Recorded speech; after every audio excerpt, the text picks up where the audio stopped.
Hi everyone. So this will be the final part of our MAT assignment, and I'll be covering the conclusion and the reflections that we did for the assignment.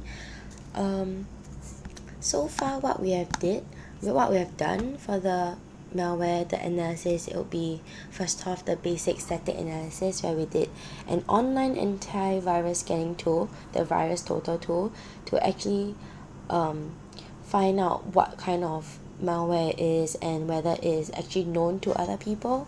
And we also hashed the malware with the WinMD5.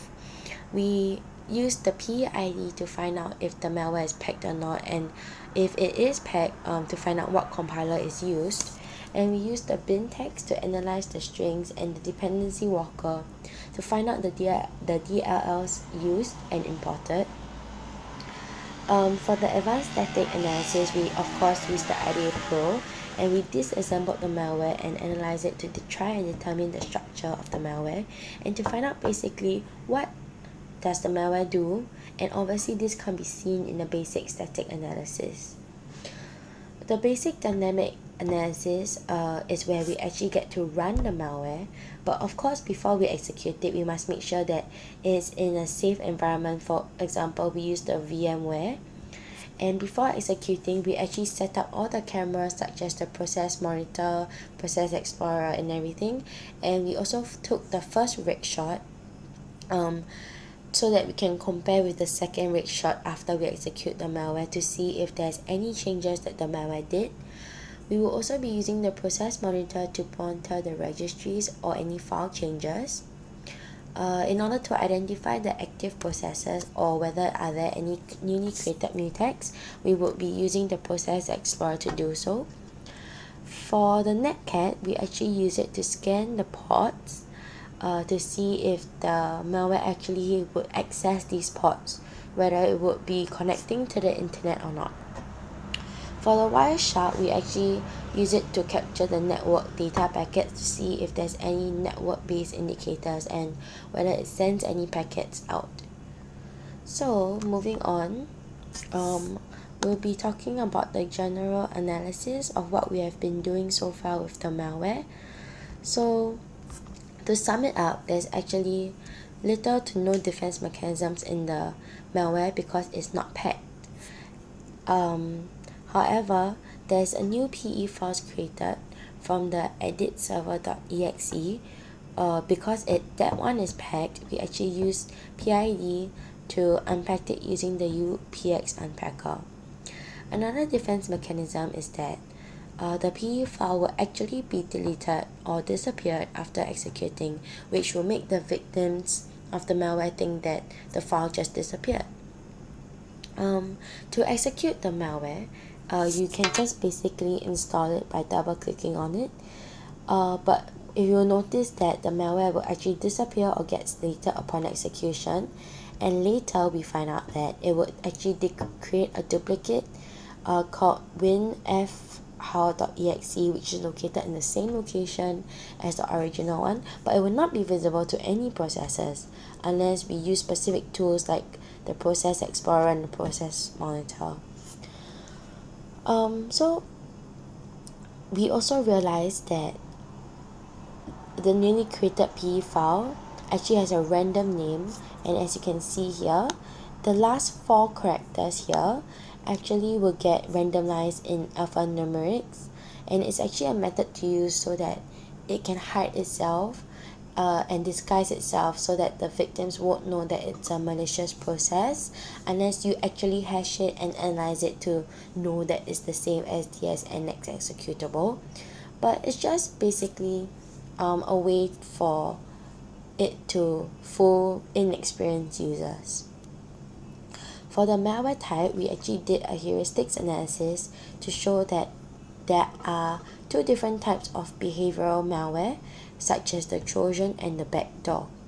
Now besides this, the malware also acts as a keylogger, as shown in the findings in the IDEA Pro, where there's the imported Windows API functions.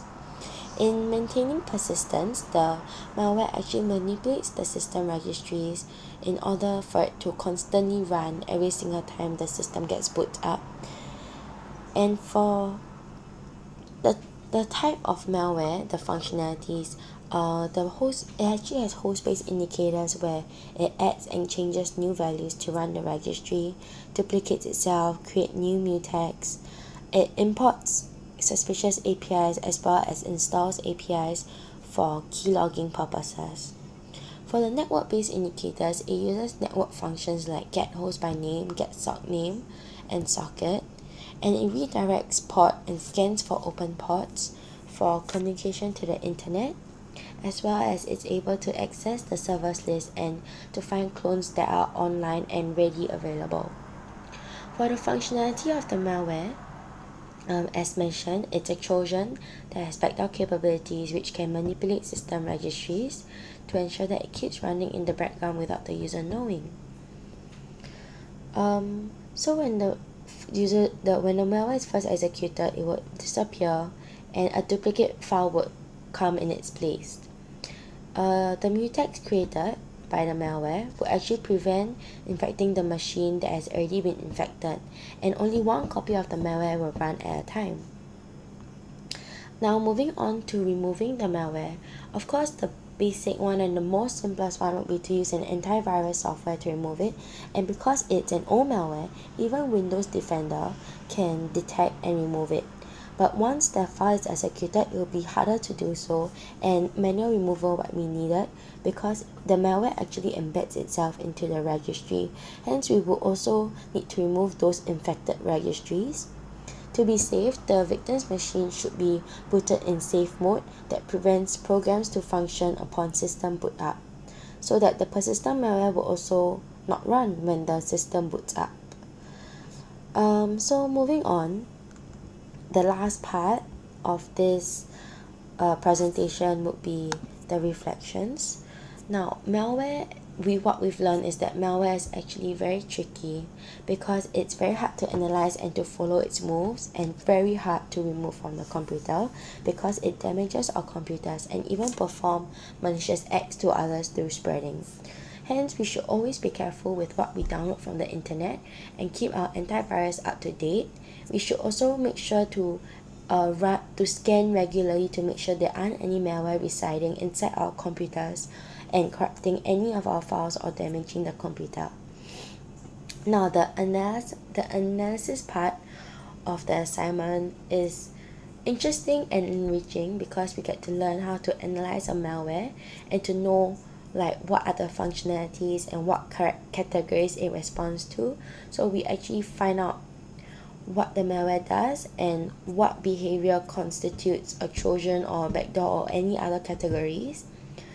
But then again, it's also very time consuming and energy draining because we are learning new ways to understand a malware, and it takes a lot of time to actually deeply analyze it. But of course it's good because we get to find ways to actually reverse engineer them because we understand a malware very well.